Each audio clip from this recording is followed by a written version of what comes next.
Uradovali mimozemšťania alebo recesisti? A koľkí Slováci vôbec veria v existenciu ufónov?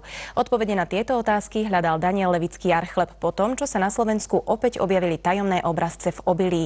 Pri prieskume v poli v Hurbanového okrem kameramana sprevádzal aj najuznávanejší odborník na tieto javy.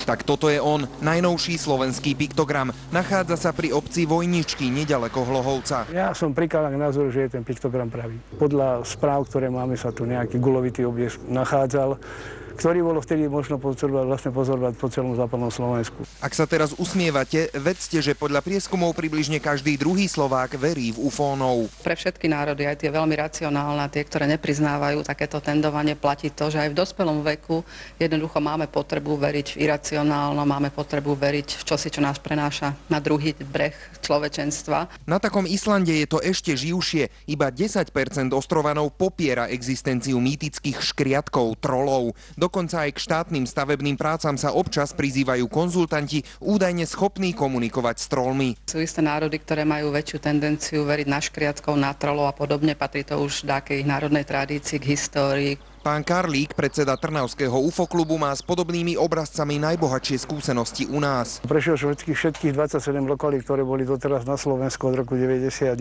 zaznamenané. Vlastne tento tvar je charakteristický pre našu lokalitu. Tento piktogram objavili kamarátky týchto chlapcov. Zbadali to, tak sa ani sem nechceli nejak ísť, tak nám radšej zavolali, že nech to si ideme preskúmať, lebo vedia, že sa o to zaujímame. Sme to popozerali, keď sme prišli domov, tak sme to oznámili tu na pánovi Karlíkovi.